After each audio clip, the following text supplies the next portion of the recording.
Welcome to the Teen Loco Fit Show. I'm your host, Lauren Conlon. Each week, we bring you the best insights in nutrition, mental health, habit building, training, and more. This week, I'm joined by Coach Karina to talk about digestion. Enjoy the show. So today, we're talking about digestion, and this is something that comes up all the time with clients. And there's so many factors that affect digestion. And, we're not GI specialists.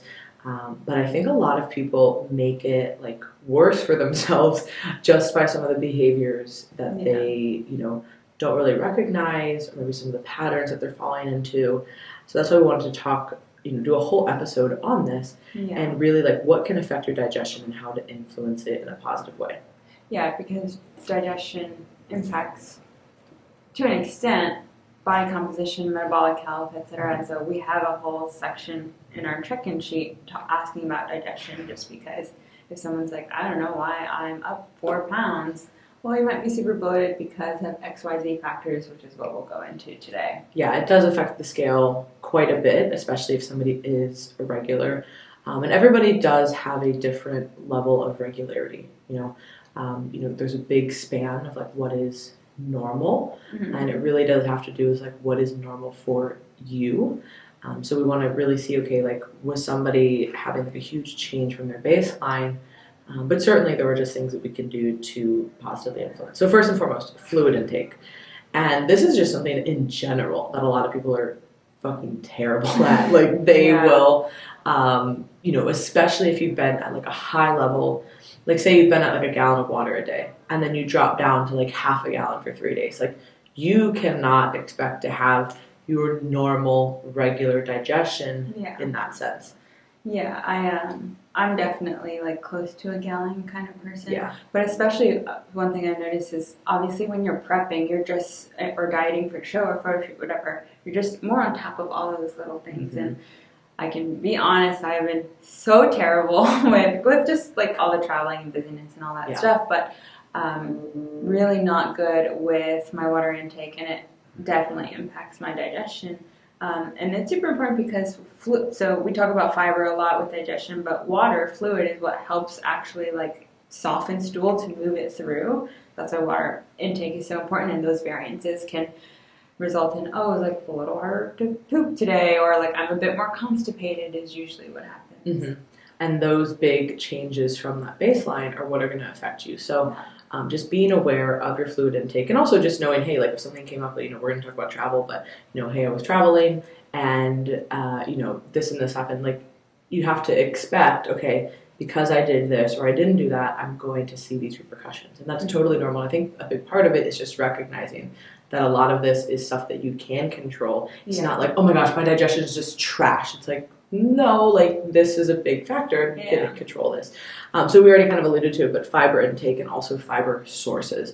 So fiber is so complicated as far as like how everybody responds, right? I feel like there's a huge range, and there's a really big individual range with what people respond well to.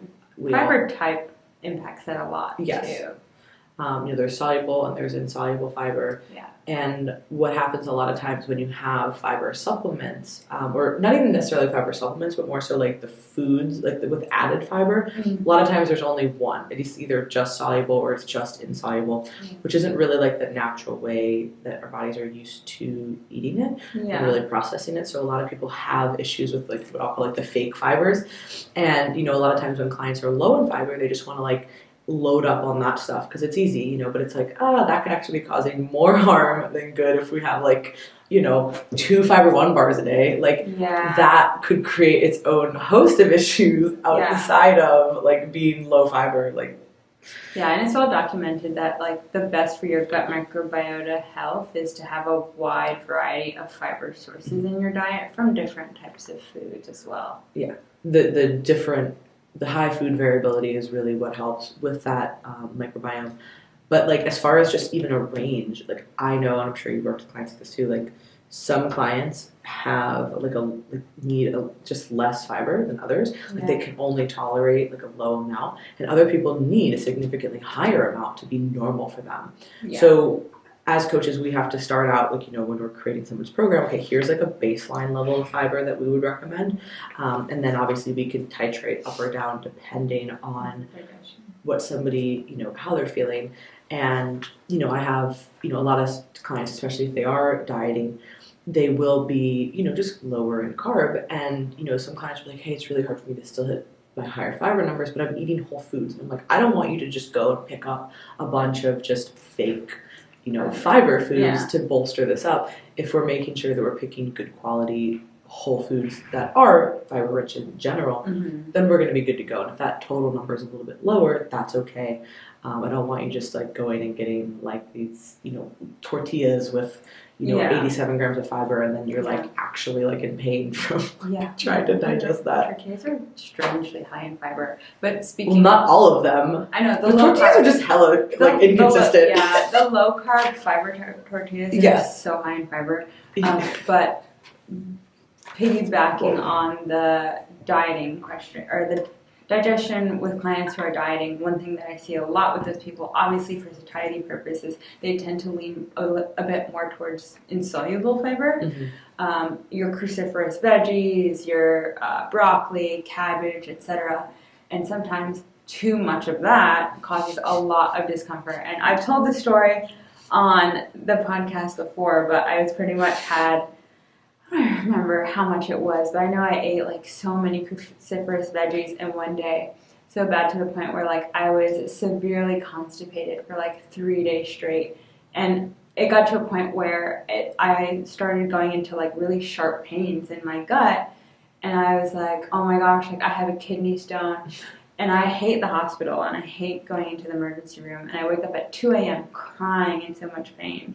And then I finally got to the hospital. And I like legit thought I had a kidney stone, and the doctors were like, no, you're just severely constipated and you haven't pooped in like 3 days. And so they just gave me these like extreme medical grade laxatives. Oh my God. And I just pooped for 3 days and it was all better. And so then I was like, yeah, I'm not making that mistake again. The struggle. I'm like, I careful. can't imagine a medical grade laxative. I feel like regular ones are awful enough. Yeah. They're so they'll clean you out. If you time those. Yeah. Dude, it's what they give people for colonoscopies, I'm sure. Oh, yeah, like that kind of thing. Yeah, so buyer beware. Don't eat too much broccoli or... Yeah, like I know y'all are hungry, but just listen. Be careful. Sometimes we just have to accept the hunger, and that is one of those times. Another thing, too, is that can affect digestion is meal timing and consistency with that timing. That's huge. This is one of probably the biggest, most common things that we see, I would say, outside of fluid intake fluctuating, when you're eating fluctuating, and not really affecting people. So, like, obviously we get it, not every day is going to be exactly the same. We have very variable schedules. So some days I'm eating at certain times, and, other days I'm pushing it earlier or later, whatever it is. But again, understanding that when I do that, okay, my digestion might not reflect this so positively because it's just the reality that I'm changing this. I'm either eating a lot earlier or a lot later. And we've talked about time restricted feeding, and we actually just had, when this comes out, we will have just done the fasting podcast. So talked more about that. We will talk more about that on that podcast. But for some people, having a shorter window of time to eat is really useful. For other people, actually having longer between meals is more useful. So everybody's going to vary there. So you need to see what's going to be best for your digestion. But again, just going into this and saying, okay, how consistent can I be? If you normally eat dinner at 7 o'clock and then, one night you eat it at 10, well, you're probably going to wake up and not really feel like you've digested your food properly. Yeah. Or likewise, if you, normally push it later and then you eat really early, that could also affect you, right? So we have to take those things in consideration and not be surprised is really what I want people to take away from this. No, don't be surprised when things aren't normal, when you're changing what you're doing. Yeah, I think there is a pretty significant neural impact into this as well when we talk about consistency with meal timing, not throughout the day, but across weeks at a time, because there is something called habitual hunger, meaning if you're always used to eating something as soon as you get home from work or school, even if you've eaten something on the way home in your car, you're still going to have this drive to eat because your brain is so used to you eating. So I find that is similar in terms of like being consistent with your meal timing throughout the day, simply because there is something called the gut-brain axis, and something that I don't think we put down that we should is talking about how stress impacts digestion. Yes. But because there is a giant nerve called the vagus nerve that runs from the brain down into the gut, we see a lot of connections between the brain and the gut, and oftentimes with stress.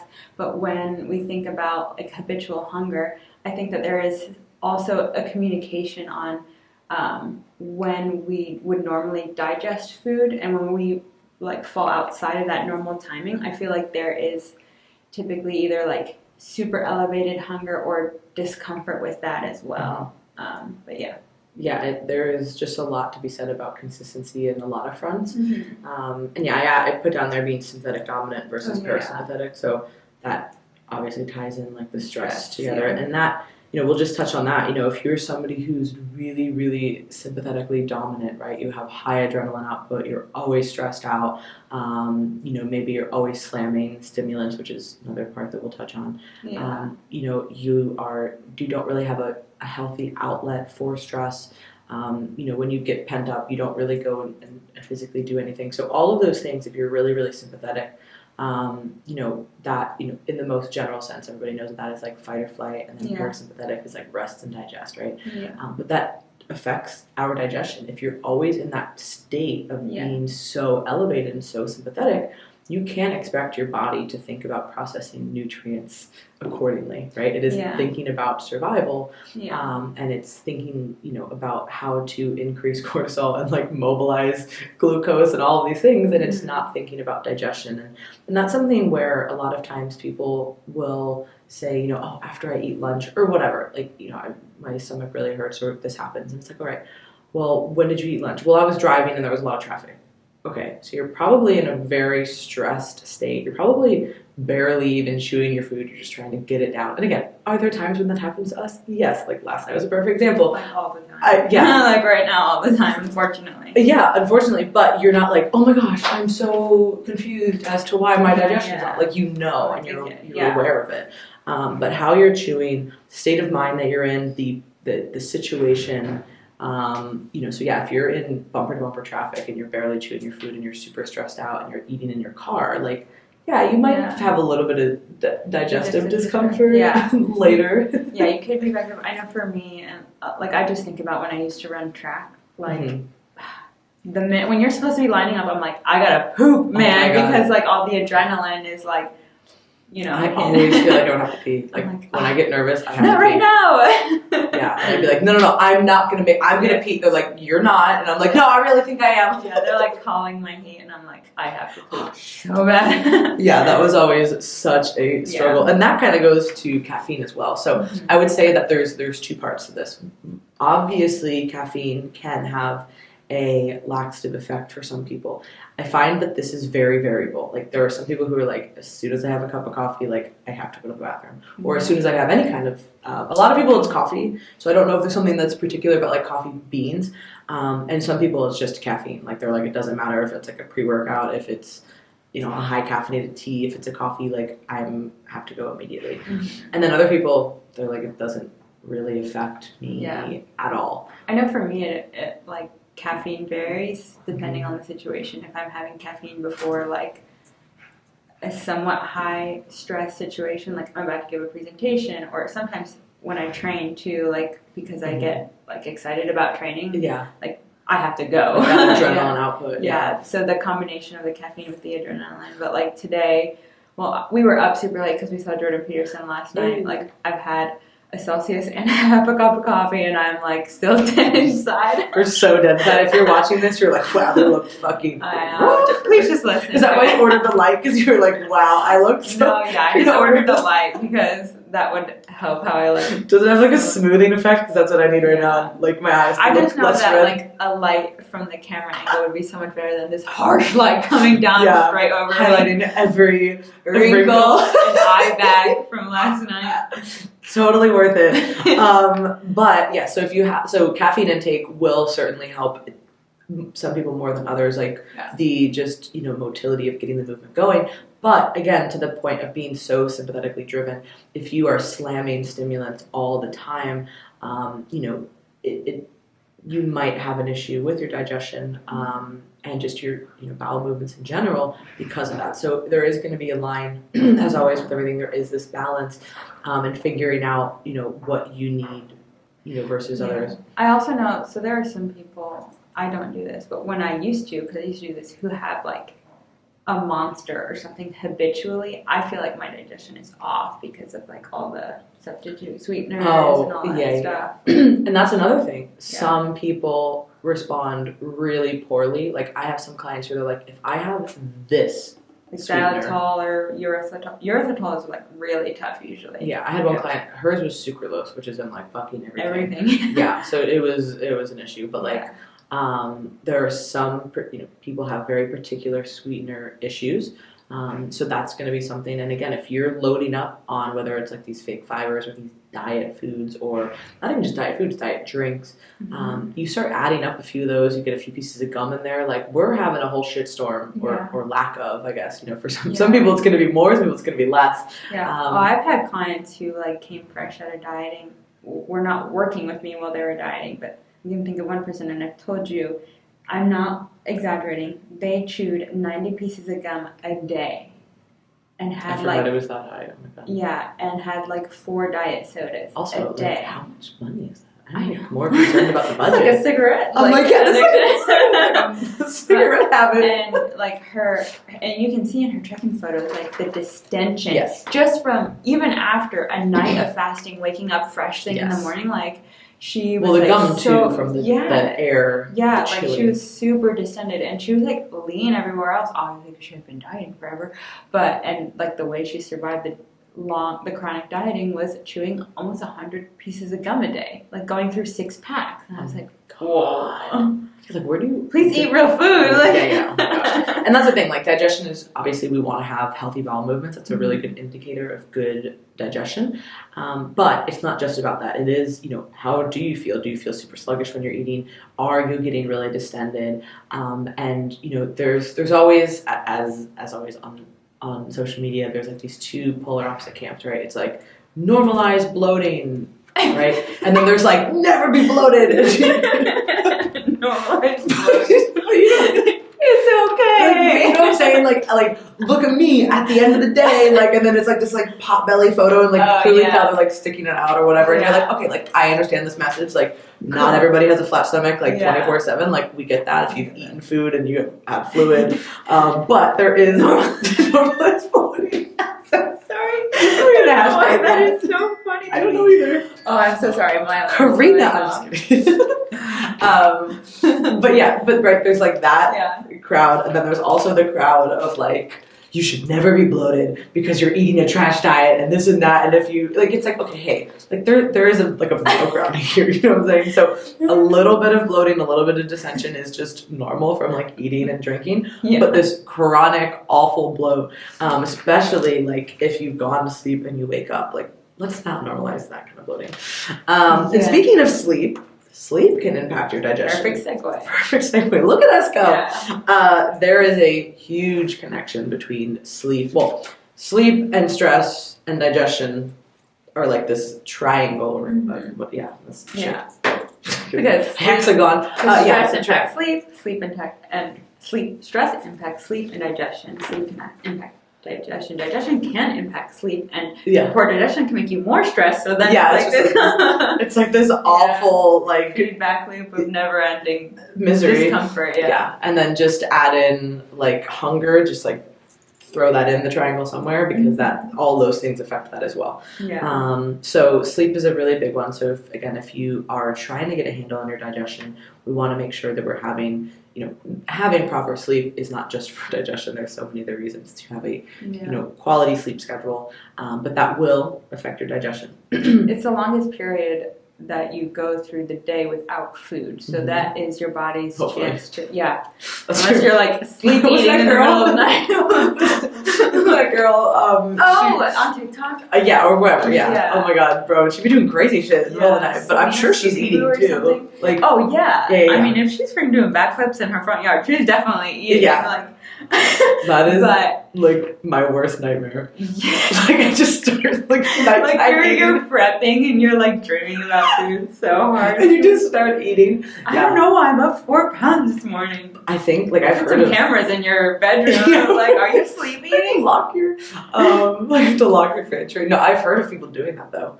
Like, yeah, imagine how awful that would be. Waking up realizing that you had sleep like you did eaten and you hadn't even like tasted it. Oh my gosh, yeah. Or that you went outside your macros but you couldn't even help it because it was your subconscious. Yeah. That's some deep shit. Yeah. Shadow is like, I'm so hungry.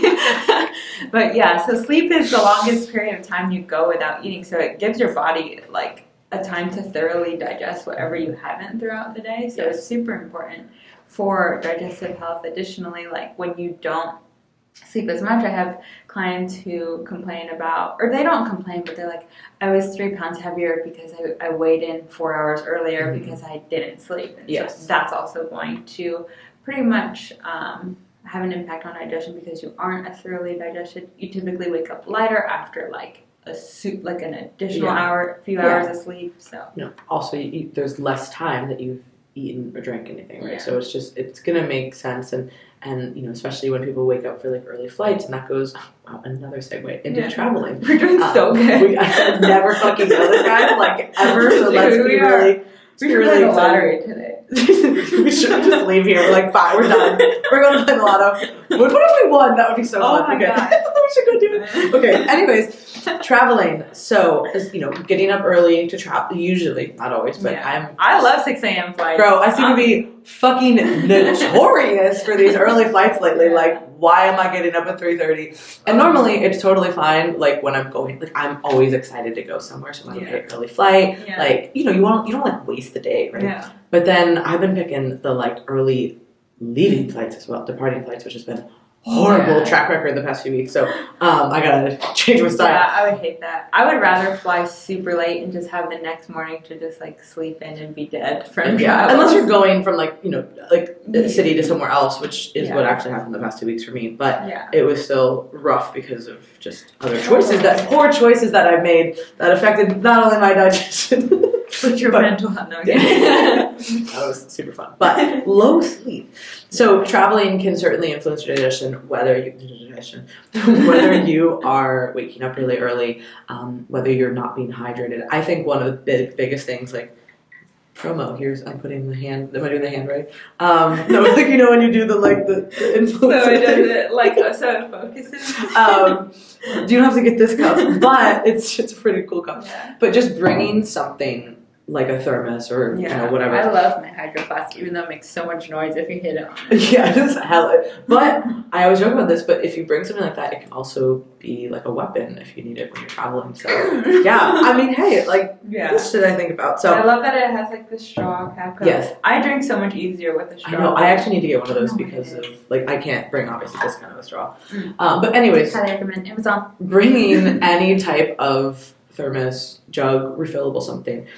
Most airports I've been to have, obviously they all have a water fountain, but a lot of them have the filtered water thing now. You can even go to Starbucks and be like, can you fill up my water? Yes. And they will do it. Yes. In COVID times. And even if they don't, you can still just get a free water if you buy some. I mean, don't just get a water. Obviously, that's rude. But I'm getting a $6 coffee. You can give me a fucking water. But that's way better than buying the airport water because the airport water is like $4 for like a small thing. You're like, this is silly. Right. So bringing something to drink is so key because if you don't think about the whole process of going to the airport, right? There's a million things going on. You have 18 bags if you're me. The stress from the TSA. Yeah. Good TSA pre-check. They can still be rude though. Oh, I hate that. Anyways, you're just doing a lot, right? And you're moving and you're planing and deplaning and moving your shit around. It's really easy just to not drink.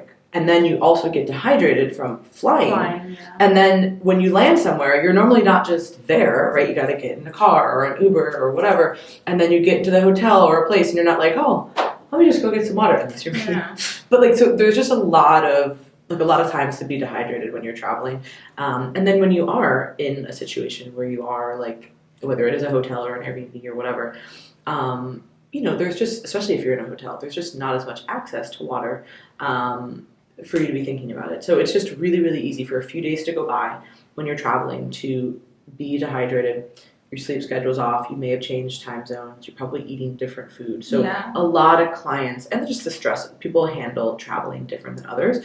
I'm somebody now who I don't get really fazed by traveling because I do it a lot, and I have for the past few years, but some people get very, very worked up and very anxious over it. So when you combine all of those factors, a lot of times clients will come back and they're like, oh, every time I travel, my digestion gets messed up. And, for some people, it's like, hey, nothing that we're doing has changed this. It's just kind of the reality. And talk about the airplane, too. Yeah, so... just the physical act of flying. Yeah, flying, you have, the change in pressure, right? Mm-hmm. So that's going to impact digestion, but I'm very close friends with someone who works closely with professional athletes, and they do some of their nutrition education for the athletes, and they travel with them. They're international tennis players, and she had mentioned a fun fact that convicted me, and I was like, oh, I'm always going to order water when I'm on the plane. So for every hour that you fly, I'm just going to say a couple hundred so I don't misrepresent this statistic. For every hour that you fly, you lose a couple hundred milliliters of water in the air because of the recycled air in the plane. Yeah. So I was like, what? And then because also that hour before and after, I'm not thinking about drinking water, and then you're actively losing water at a rate that's so much faster than when you're on the ground. You are just extremely dehydrated, and that's why your face is so dry, and my hands are all scaly, chicken feet. Yeah, thanks, Callie. When I went to St. Louis, a few weeks ago, I'm peeling over here. Bro, I'm so glad we're doing this. Yeah, it was so cold. So it was 7 degrees. No, and it was so windy. I'm never doing that. And literally just being outside, going and running a few errands and going to eat, doing normal kind of activity and a few walks. I mean, my hands were red for a week, and I was to be fair, we live in the most humid states. Well, yes, one of the most humid states. So my body's not used to it. It was just we were whoa. Yeah. Then one of our clients, Callie, she was like, "Oh yeah, you're gonna look your hands are gonna look like chicken feet," and I was like, "I could not, I could not," especially because I have the nails on right now, which is even more hilarious. I'm I literally am a chicken. So, okay, so those are all. I am chicken. So those are just a handful of things that can affect digestion. So how can we influence a more positive digestion situation? And again, whether that's bloating or bowel movements, etc. So first, obviously, going over those quality habits that we talked about and making adjustments as necessary. That's going to be first and foremost. Second, one of our favorite things is going to be post-meal walks. Mm-hmm. And just, we've talked about walking in general, at a high level, what's the word I'm looking for? Brain fog. Because we didn't get enough sleep last night. That's what it is. No, it's just me. Basically, from the highest level, walking is great for so many reasons, and then we can break it down specifically as to why it would be helpful, right? So post-meal walks in particular are going to help with blood glucose and insulin secretion. So that's number one. But then number two, it's also going to help with digestion. So anytime, I think everybody can relate to that. I've gone for a walk and I feel a lot better, just in general. And it's also just a very parasympathetic activity. When we're talking about walking, it's not hey, get on the treadmill, crank it up. We're going to, this is just a relax. A relaxed walking where you're going to be breathing and you're able to just, I don't know, there's just something about walking that's so meditative as well. And that just might be the parasympathetic system kicking in. I'm not really sure. But at least for me, I think really well when I walk too, and I think a lot of people can relate to that. So if we can time these walks, we've talked about the sun exposure or the light exposure with them. If we can do all these things together, it's okay. If we can get some light exposure and we can do this after you're eating, we're going to really combine so many benefits. And it was just 2 10-minute walks a day. Yeah, I know that. Sorry, go ahead. There wasn't anything so time intensive. No, but we timed it properly and we got a lot out of it. Yeah, I know that for me, whenever I eat so much that I'm feeling uncomfortably distended, going for a 10-minute walk gets me right back to normal. Oh, I love it. It's actually crazy how I feel magic. I'm I don't know how to hype these up anymore. You know, it's literally there is something so magical about activity after eating. Yeah. That like it's just like our bodies were like Yeah, to like do that. obviously don't push a sled for 10 rounds, but just some like light movement is super helpful. Do you, but we wouldn't recommend that.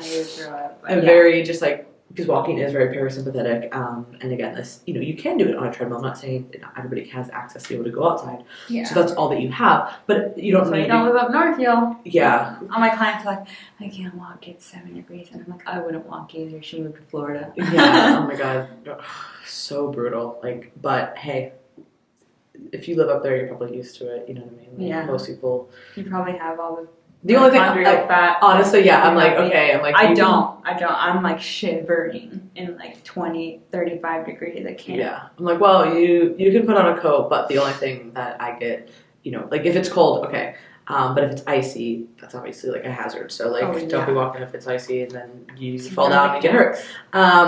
So another thing that we like to have people do after they've looked at their habits, after they've added in the post-meal walks, and like we're still having some issues, we like people to write everything down, like write what you're eating down and when. Because I think a lot of times, even if you are tracking macros and you're pretty dialed in with your food, it's still easy to like forget exactly what we're doing and when we're doing it. And a lot of times when we write stuff down and we're able to reflect, we can really pinpoint like, oh man, every time this week that I had like garlic or every time I had a tomato, this is what happened, right? Whereas you might just be like, oh, my stomach hurts and I don't know why. And it can be really hard to pinpoint it until we've gone through that process. But once we've done that, we can see the trends. And that's also why I write in there not just what, but also when. Because you can see, oh man, every time that I eat at this time, or if I push it too late, or if I eat too close together, or whatever it might be for you, you're able to see that a lot easier instead of trying to use your recall memory, which is fucking terrible for most people. Even if you have a really great memory, it's going to be hard to remember those little details. Like, did I eat at 2:30 or 3? And was there a tomato on there or not? Like, I mean, realistically, we have a lot more important things to be thinking about, so most people are not going to remember like all of those details. So I just find that it's really nice to write that down, and then you're able to detach from it and say, okay, now I can look at this and make a more realistic decision on what was affecting me because I saw this trend 4 times. Yeah, that's so true. We have a meal timing document on our check-in sheet, and I use it when something's off or just like when I kind of want to check in on something. And for example, I have a client who's like, I wake up so bloated every morning. I'm like, well, what are you eating as soon as you go to bed? And they're eating like a big meal. Like, why are we eating such a big meal? Or why are we overeating at night? And without even realizing, like, so they have like 3 hours between breakfast and lunch, but then they go like 7 hours before dinner. But by the time dinner comes around, they're like starving and they overeat and they're just inhaling their food rather than like thoroughly chewing it. And so like we can pin it back to maybe we should spread our meals throughout the day a little bit more. Maybe have snacks so you're not absolutely starving before dinner. Because obviously people who work outside of their home. It's a little bit, typically for most of my clients, breakfast is easy, lunch is consistent, and then they have this long period for the end of the day, and then, or they have to, after work, they have to go pick up their kids, take them to soccer practice, and they don't eat until like 9 o'clock at night, and they're like binging because they're so hungry, That's where it's like, all right, let's have a protein shake and a piece of fruit, like easy, doesn't take a lot of time. Ziploc baggie, put in your purse. Exactly. So like trying to figure out those things, it's like because that's a great example of when somebody is hitting their targets, hitting their macro targets, but what are we doing in between, and like what are the other things that are really falling through those cracks? So they're saving like 70% of their calories for like the last meal of the day, and they're like, I don't know why I'm so bloated. Why am I so bloated? And it's like, this is why. And it makes sense when you say, okay, why do we do this? It's not because they want to feel bloated. It's because, well, this is what I'm falling into. And until they're able to reflect on that as well, it's really hard to make those changes. Yeah. And then as far as like something that I would say is very scientifically validated, there is a lot of obviously stuff when we're talking about gut health and digestion protocols and yada yada and the whole world of crazy town gut stuff. And some of that does have validity, right? And there are going to be certain clients that are going to need a much more specific approach, and they're going to need some other things because there's some issues there. But one thing that has been in the literature studied pretty well is a low Fodmap diet. And so FODMAPs, I had to write these down because clearly I couldn't. What I call it? Sucrose. Whatever. So Oligarose. Like oligarose. Yeah. So that's not what it was. So FODMAP stands for fermentable oligosaccharides, disaccharides, monosaccharides, and polyols. Well, that sounded awful. Different types of sugars. Yes, which are short chain carbohydrates that the small intestine absorbs poorly. So I'm going to read off some of the symptoms. So some people experience digestive distress after eating them. Symptoms include cramping, diarrhea, constipation, stomach bloating, gas, and flatulence. So that's pretty basic, right? Like you could have that from any number of issues. It might not be a FODMAP issue. But from learning more about FODMAPs, what happens with these in particular is that it kind of has like this like compounding effect. So typically there are going to be people who are sensitive to like one or two or just a few FODMAPs. Some are sensitive to all FODMAPs, and that is the reality. It's a small subset of people, but those people of course exist. But what happens for a lot of people is that they might have a few FODMAPs that bother them. But what happens is, when it's kind of built up, it's really hard to pinpoint which one. And you're like, I just kind of feel like shit all the time. I'm not really sure what it is. So the only time that I would really ever have somebody go on any type of elimination protocol would be when we've tried all these other things and there's not some other diagnosed issue. It's like, hey, let's try this. It's worth a shot because the protocol is typically 4 to 6 weeks of pulling out the FODMAPs and then slowly adding them back in. And a really, really great resource, and we'll link it in the show notes. It's called the Monash. Monash is the company, but Monash, and then just Fodmap.com has a ton of resources. They also have a really great app. It's like a few bucks, but what's nice about it is that it shows kind of the varying levels of FODMAPs in a food. So like green would be like, good to go. Yellow would be like, all right, depending on the amount, and then red would be like, hey, these are like high FODMAPs no matter how much quantity you're having. Because with a lot of stuff with digestion, it's quantity, not just the food. It's like, okay, if I have a little bit, I'm good. If I have a lot, danger zone.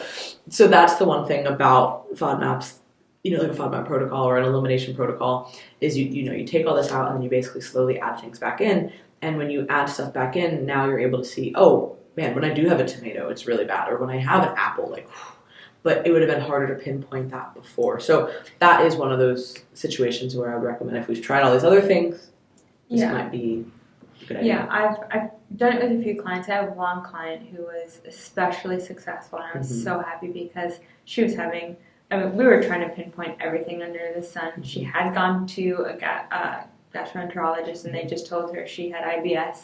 Yeah. And I was like, okay, well, at this point we need to find out what the foods are that trigger this. And I was like, let's just try the FODMAP protocol. We eliminated all of the red. She used the app, which is super helpful. We eliminated all those foods for 4 weeks. She started a little bit early, which was fine, but she was able to add things in, and she was fine. And then I think we pinned it down to 1 or 2 things. Yeah. Whereas before, though, it felt like almost everything. Yeah, but that process of elimination and then reintroduction is super important, because there are a lot of what I see very often with individuals who are contest prepping or dieting, who weren't working with us, and a previous coach would have said, hey, cut out dairy altogether. So they cut out dairy for however long they're dieting for, 4 to 6 months. And then the prep is over, and they try to add dairy back in, and their gut literally doesn't have the microbiota to properly ferment it, and now they're like, I'm lactose intolerant forever, and they never eat dairy again. Yeah. So it's like that reintroduction and being careful about properly dosing that reintroduction is super important, just for comfort in adding foods back in. Yeah, this goes for any time that you take something away, and you might have a dairy issue, right? A lot of people do. Yeah. But again, lactose and just dairy in general, a lot of people are going to be able to they're going to be able to tolerate some and not a lot. For some people, they have any, and it's no good. Yeah. But same thing with gluten. Obviously, some people have a gluten issue, and other people can have a little bit, and then they're fine. But too much is too much. So when you do take away foods, because regardless of who is prepping you, dieting for an extreme amount of time with an extreme calorie deficit is going to eliminate a lot of foods just by default, and we end up eating the same foods because, so it's funny, like the research on limiting food variety is actually really positive for successful weight maintenance and weight loss, but it's actually really shitty for your gut microbiome. Yeah. So it's like how, like, we have to have some consistency in making it easy from a behavioral perspective, but also enough variety so that our bodies are not just like, oh my god, stop fucking feeding me the same 3 fucking foods, you asshole. Like, I need some variety more here. Nutrients. Yeah, it needs diverse nutrients. So it's like, as always, it's this balance. But when you have taken anything out for an extended period of time and you do want to add it back in, it's going to be one of those things where you say, okay, let me add it once a week or twice a week in a small amount. And if I can tolerate that, cool, let me try that for a few weeks. And then slowly go from there. And don't just say, oh, hey, I haven't eaten bread or any gluten in, 4 months, and now I'm going to go house a basket of bread, and I'm so bloated. Like, yeah, anybody would be bloated, even if you do eat, even if you do eat gluten. I eat everything, and there's always a time where it's like, wow, I ate too much of this, you know what I mean? And I don't really feel too great. So one time I went to the ER. There's too many veggies. There is too much of anything. It's going to be an issue. So, I would say that the Monash app and just their website in general is a really, really great resource if you're interested in this, to go through those protocols. But it is something that we will utilize with clients, and it is really insightful, and we have to go through that, and it is restrictive. I'm not going to paint it in any other way. An elimination diet is very restrictive, but if you have tried all these other things and you are still having pain and still having issues and not being able to digest anything, well, it's worth taking a few months to figure out that you can't have, like you said, it was like 1 or 2 foods, right? And that is so common for most people. They're not going to have to never eat FODMAPs again. Some people, that's the reality. They feel better when they're on low FODMAP. But for most people, it's going to be just a few that you can pinpoint. So we would recommend that. And lastly, I didn't even touch on it in here, but I guess kind of like digestion supplements and stuff like that. So we talked a little bit about fiber before. If you have a fiber powder that has kind of like a wide, like has more than one type of fiber in it, that can be okay and can be tolerated well. I think that everybody's going to be a little bit different there. I know I've taken them and I'm fine. Like, I'll sometimes just add them in protein shakes. I'm like, oh, I'm going to have a really busy day and don't know what's going to come up later. Like, I just add a scoop of fiber powder in there. First One makes a great one that's like easily tolerable, and it's like an unflavored one, which is nice. So I'll just like put it in anything. Like a smoothie, protein shake, a lot of people love magnesium for not obviously there's now you can take a high amount of magnesium, and that's like an actual you can also laxative. abuse magnesium. Yes, I've had clients who have been like, hey, this isn't healthy. Yes, we don't want to be taking magnesium in laxative amounts, because that is like a bulimic tendency. Yes. So there's a big disclaimer and asterisk there. Now, magnesium is great for other things as well. Like it's calming at night. Yes. Yeah. So there are other benefits to magnesium, and most magnesium supplements that you're going to get from like First Form, right, is going to have a combo of magnesium. So it's not just going to be like, here's a laxative. Yeah, no, I take magnesium threonate, which is amongst 2 other things, which is theanine and I forget the other one that was recommended by Huberman. Yes. But I do that to help improve deep sleep. Yeah, a lot of people it works so well. Love taking that at night, and they feel like it really helps, their sleep and their digestion. So, potentially trying a magnesium supplement would be really, really great. And as a note on kind of laxatives and all that, if you are relying on those teas, like detox teas, or like but not even that. It's smooth move. Yeah, anything that has senna in it, that will create a dependency. Yeah. So we really want to stay away from those. Yeah, I had a client who took a laxative every day for like a year to just go to the bathroom, and I was like, whoa, dog. Now, are there certain people, I've had clients who've had diagnosed digestible issues, and that was what they had to do. But no, this chick was, her previous coach recommended it. Oh, okay, that's different. Like, that. Who are you? There are people who have, their small intestine or their large intestine is shaped differently or whatever, right? And so that might have to be something that they use. But I had a client who was using a laxative every day, and we actually were able to work her off of that, which is awesome. But that is, a slow process and all that. But now, when it's used for like weight loss, then you have a problem, because that is like a bulimic. But the people who are using Smooth Move who are dieting, they're not saying, oh, I want to diet. But no, but because your digestion is crap. Yeah. So what else? So you need help. there. Yeah, like, we That's need to a look plus at too. the other factors too. You know what I'm saying? Like water, Yeah, stress. like every how once in a sympathetic. while that stuff is good. Yes, I Like mean, if like you not need- gonna say I've You need a never. push. Yeah, not saying I've never used that either, but Yeah. there is a big difference of using that daily and then building that and developing this tolerance and this. Yeah. You have to rely on it, and that is what Yeah. we really want to. Like that is gnarly to get off of. Like people steep in 6 bags of Oh smooth my move. God. Yeah. Like fucking good luck getting that Oh, back to normal. Like that is relax. gonna take a hot minute to adjust. So yeah, that was that. I just wanted to touch on that, and then anything else we want to have? No, I think we touched on everything that I could think of. Yeah, and I'm sure there's probably more, but I think this was a really good overview for things that affect your digestion and how to influence it properly. And like we said, I'll link up the Monash website below in the show notes so you guys can check that out if you need any more resources, if you feel like that is something that you would need. And yeah, that's all we got for you this week. If you like this week's episode, please share it. This is the best way you can support our show.